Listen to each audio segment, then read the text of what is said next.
Hi everyone, thank you for joining me again for another episode of Undeniably Nikki.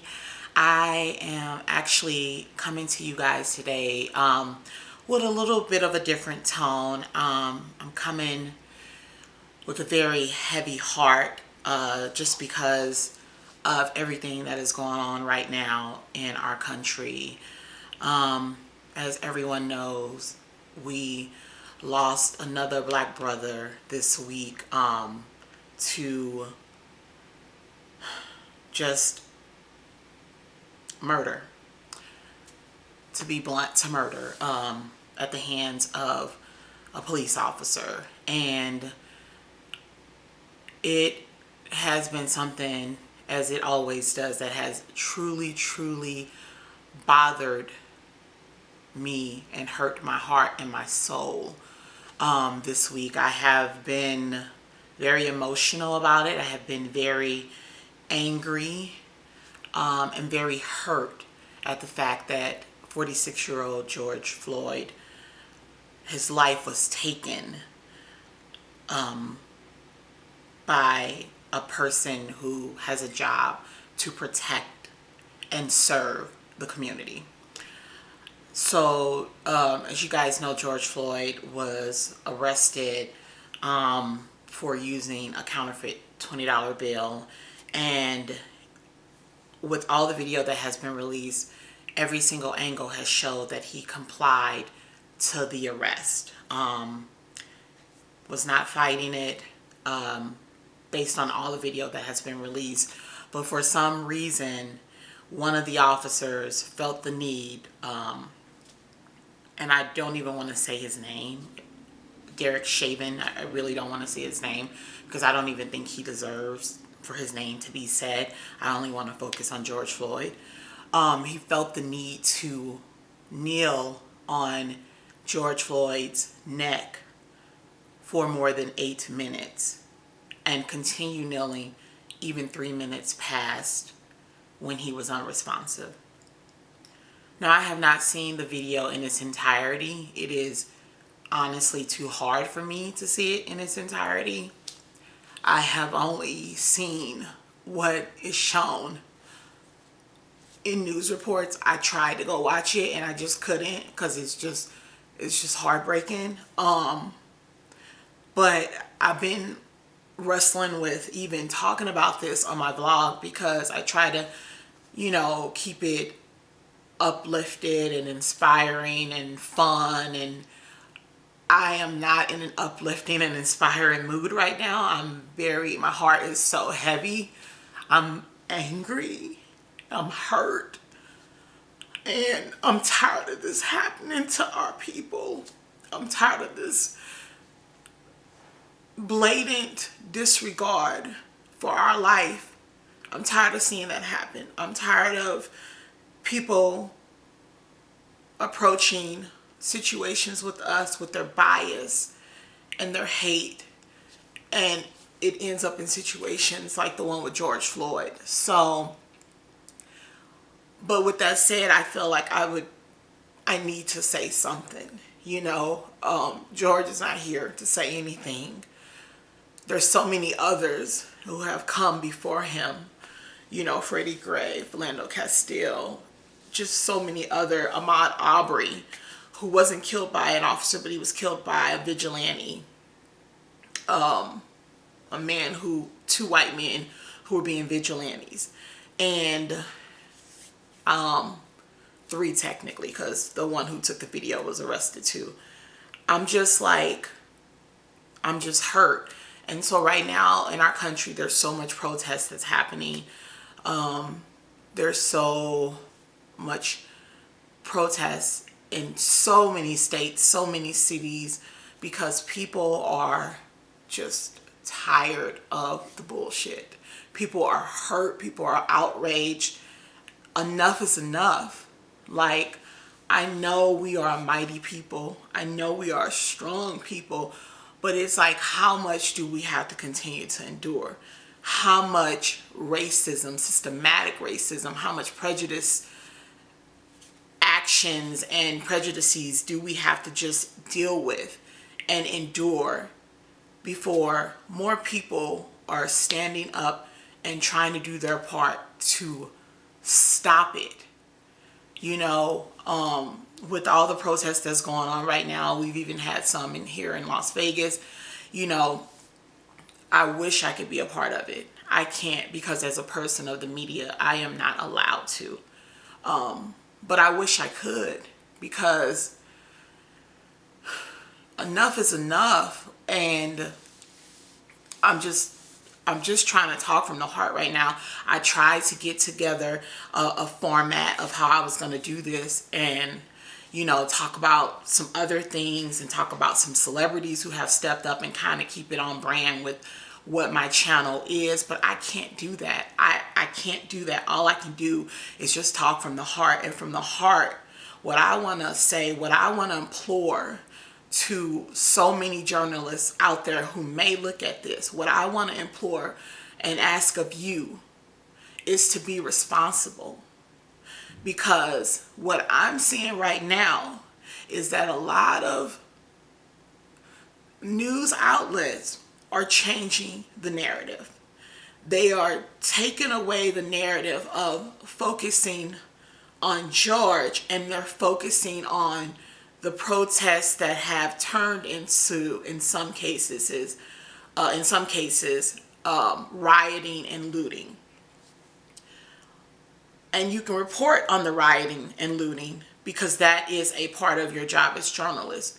But when you report on it, I implore you to also mention why it is happening, to continue to say, and this is happening because of an outcry for the injustice that happened to George Floyd, for the unjust killing of an unarmed black man who was in police custody, who was complying. I implore you to say that rioting and the looting is happening, but it is happening because it is like a pot on a stove that has been boiling with water. There's been so many incidents where justice has not been served. And so it's like it's a pot on a stove that is at a rapid boil with water, but there is a lid on it.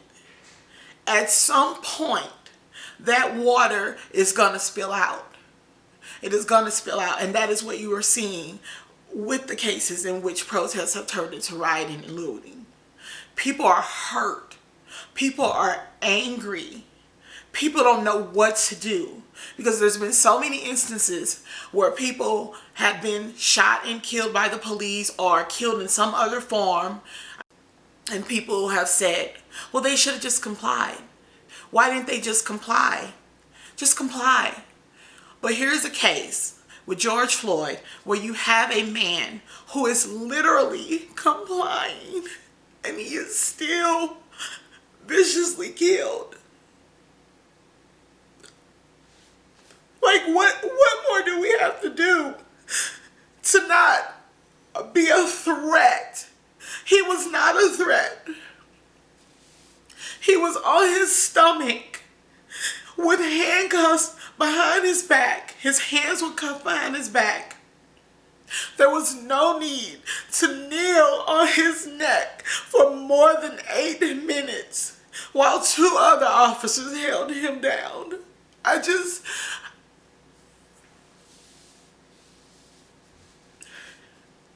I'm sick of the narrative changing. I'm sick of people not just being, I don't understand how you could be so outraged over looting and rioting, but not as outraged over that.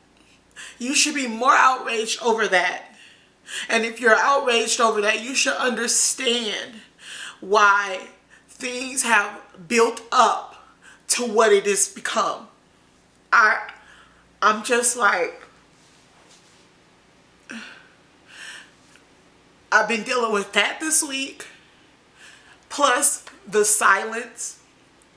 People who I thought were friends, not even saying one thing about it, not even I'm not saying you got to proclaim anything on social media, because I know that's not what everyone can do. Not everyone's comfortable with that, and I get it. But not even saying anything, not one thing to me to show that you care or to show that you understand what is going on and how this is affecting my people and how this is wrong. Like, not one thing. It's like Dr. King said, the thing you will remember most is the silence of your friends. And it's so true. All of this that's going on, it is breaking my heart. My heart is broken for George Floyd. This man cried out for his mama. How many grown men do you know call out for their mama? That just shows how in distress he was. So in distress that it takes you to a time where you're a child and the only thing you could think of calling out when you need comfort or you need help is a parent.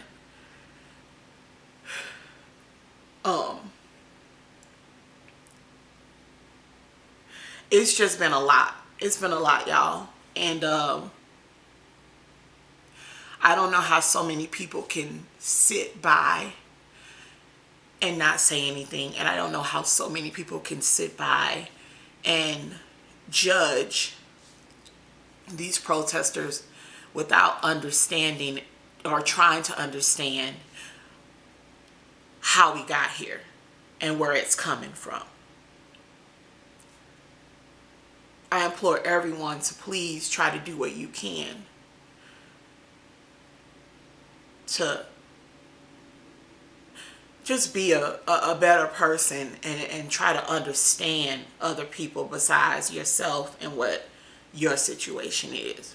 I implore my white friends to understand that you have a privilege. You have a privilege that we will never know. You have a privilege of being able to walk and live freely every single day without people judging you based on the color of your skin or profiling you. You can even just look at the situations of when the protesters who did not want to adhere to the social distancing because of coronavirus, how those different protesters who were made up mostly of white people, let's be real, stormed capitals of different states with guns, AR-15s, yelling and screaming at police officers in their face, even pushing some of them. Every single one of those people made it home safely. Every single one. Doing the same thing pretty much. Everyone made it home safely. Yet, George Floyd, who was not even resisting, is dead. You can always rebuild a business. You can always clean up vandalism, but you cannot get a life back. George Floyd cannot get his life back. And we need to continue to be more upset about that than we are about looting and rioting. We just have to. We have to make sure we're all doing our part to try to stump out systematic racism, stump out police brutality, stump out senseless killings of unarmed black people. This is too much. It's too much, y'all. I need everyone who loves and appreciates our culture and tries to appropriate it. You got to speak up. You got to say something. You love my culture enough to appropriate it. You need to love it enough to speak up and step up for us and speak out against hateful crimes against us. Because this is what this was. It was hateful. and it was heinous. And every time it happens, we say things are going to be different. Every time it happens, we say, you know, there's the politicians saying that things are going to be different. We got to stop this. We got to stop that. You got to mean it. You got to actually do it. Like, enough with this saying what we going to do, and do it. Like, we got to do it. This is too much. Enough is enough. Like,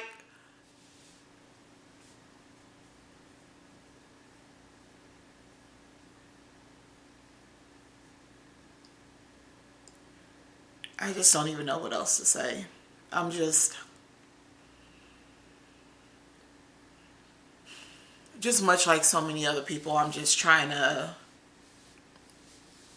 deal with it and figure out how I could do my part, you know.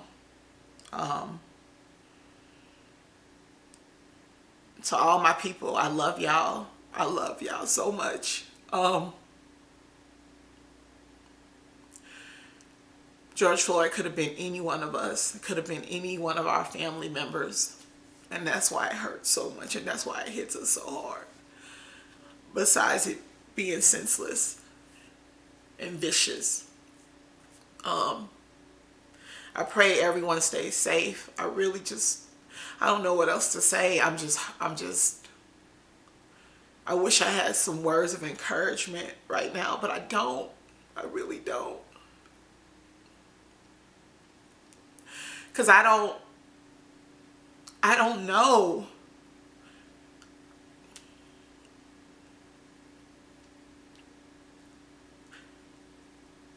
We just got to stay prayed up and continue doing the hard fight, working hard and trying to change. And we need our white brothers and sisters to step up, because the oppressed cannot change a system that has been put in place by the oppressor. In order for racism to really be stopped, in order for things to really change, we need y'all to step up and be real and actually speak out and say, this is wrong. This is racism. This is oppression. This was police brutality. We need y'all to step up and say it. We didn't start this. We didn't put racism in play. It takes the people who did it, it takes our white brothers and sisters to step up. That's going to help to stop it and end it. We, black and brown people, we can't do it on our own. We can't. We've been trying. Y'all got to step up too. If you love us, if you have friends that you say you love and you care for, then speak out against the injustices. When you have family members who you know are family members who are racist, and you know it deep down in your heart, don't be afraid to call them out on their shit and let them know that they're wrong. Speak up. You speaking up is speaking out for me. Is speaking up for me. I'm not George Floyd, but I could be. I could have been George Floyd. My cousins could have been George Floyd. My father could have been George Floyd. My uncles. You have to keep that in your mind. You have to think about that. And when you think about that, if you are a true friend and you truly love me, you can't stay silent. You can't stay silent. There's no way you can. There's no way you can.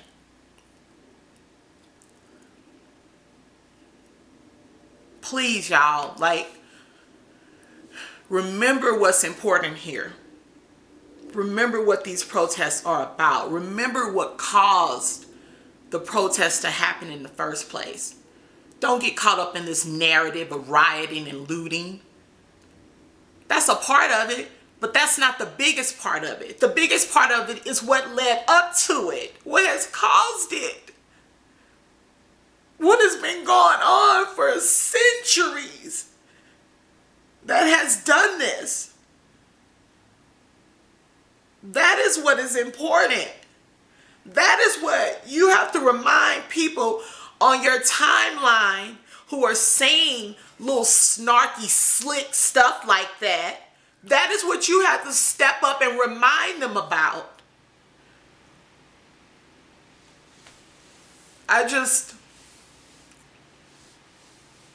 And for my friends out there who are true allies, and you know who you are because I've reached out to you and I've told you thank you and I love you and I appreciate you for standing up and speaking out. Thank you so much.